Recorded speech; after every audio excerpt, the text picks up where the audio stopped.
Hi, this is Sarit Switzer, and welcome to the It Is Taught podcast, a podcast devoted to the teachings of Rabbi Shneur Zalman of Liadi as recorded in his most famous work, the Tanya. My hope for this show is to make these teachings accessible and relatable to the average person, regardless of prior Jewish education or affiliation.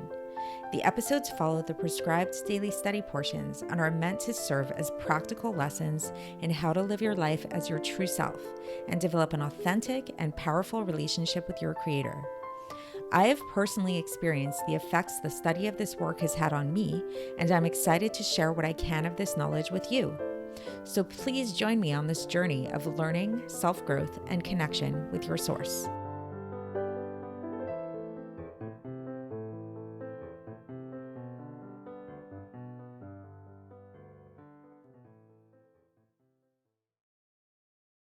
Hi, and welcome to the It Is Taught podcast. This is episode 80 for the 9th of Adar Rishon in a leap year. And today we are going to be beginning chapter 29, and we're going to learn how to start a bonfire. So what does this have to do with Tanya, you may ask? Well, we shall find out. So those of you who have been camping before, or even if not, you may be familiar with the idea that if you want to start a bonfire, if you just take like a bunch of logs, like especially if they're freshly cut logs, and you throw them into a pit and you strike a match, that's not really going to do much, right? It's probably going to take a little bit more than that to start the bonfire. In order to start the fire, you most likely will need to chop up the wood and make it into smaller pieces. And even once you succeed in getting the fire started, at a certain point, sometimes that fire may wane and it might start to subdue somewhat. And so what do you do in that case if you see that like the fire is kind of going away? You most likely are going to need to splinter that wood that's already in the fire, or take other wood and splinter it and put it in. And the smaller the pieces, the more likely it is that this fire is going to reignite and become stronger.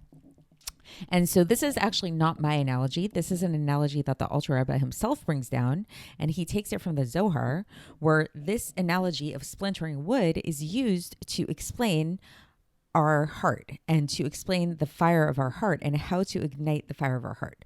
So specifically, what is this referring to? This is referencing the fact that it's a human condition, which you may be familiar with, that sometimes we could be learning, here we are, we're learning Tanya every day. I'm teaching Tanya to you guys every day. And nevertheless, it comes time to pray to God and speak to God, which is really considered the service of the heart, is that time when we go and speak to and approach God, and we're just not feeling it. It's just, we're really just not feeling the feeling of any emotional connection to God. Our heart feels kind of dull. And so the advice that the Alter Rebbe gives in this chapter, beginning with today, is that this means that our heart is kind of like this thick log. There's a coarseness there, and we need to break it. And through the breaking of the heart, through kind of splintering ourselves, just like when it comes to actual physical logs, when those logs are splintered, this is what allows the fire to become ignited. So too, do we need to crush, so to speak, the coarseness of our bodies, which is preventing the light of God from entering into us. So, and from fully penetrating into our souls. So let's read this in the Alter Rebbe's words and see how he breaks it down. So just for a little bit of context to bring you guys up to speed, but again, always go back and best to listen to the episodes yourself to bring yourself up to speed. But we've been talking about this character known as the Benoni, which is the intermediate man, which is something that we are all striving to become, hopefully, which is the person who still has evil impulses within them, negative, destructive impulses that can propel them to do things that aren't great, but yet he's in full control of himself, and it's a constant struggle. And we've talked about so far, or recently we've been talking about this idea of the struggle of inappropriate thoughts that a person might have, and how a Benoni is to contend with these kind of thoughts, and to what techniques they can use to push outside these thoughts. We've also talked about what to do if a Benoni becomes, how does a Benoni grapple with feelings of sadness. So today we are going to talk about another struggle that the Benoni might have, which is what happens if sometimes the Benoni has feelings of a blockage of the heart. So it's called Timtum Halev. where the heart becomes like a rock, and he's not able to open up his heart in any way for the surface of the heart, which is tefillah, which is prayer. And also, yet other times, there are times when the Benoni is not able to fight with his impulses in order to sanctify himself with that which is permissible to him. So that's another topic that we talked about, is this idea of delayed gratification, of sanctifying yourself even in areas that are permissible to.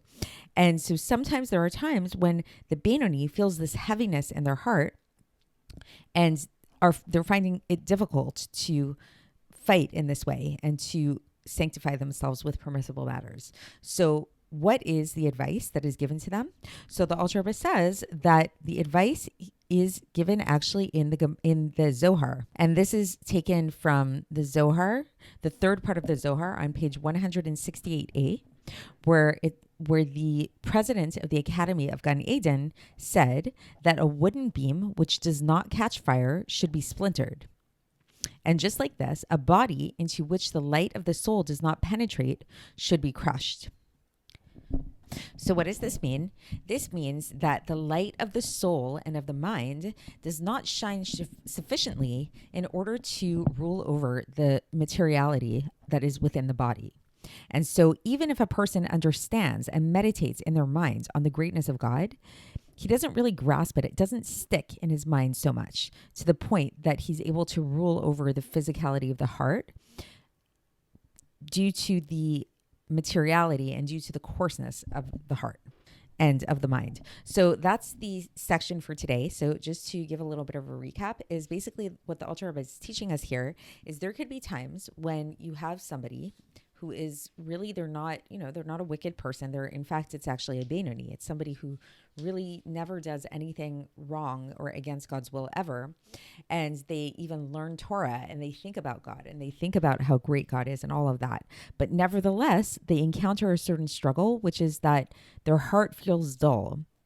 There's a coarseness there. And when it comes time to pray, or when there are times when they really should be sanctifying themselves in permissible matters, there's like a lack of motivation. There's like a coarseness. They're not passionate about God.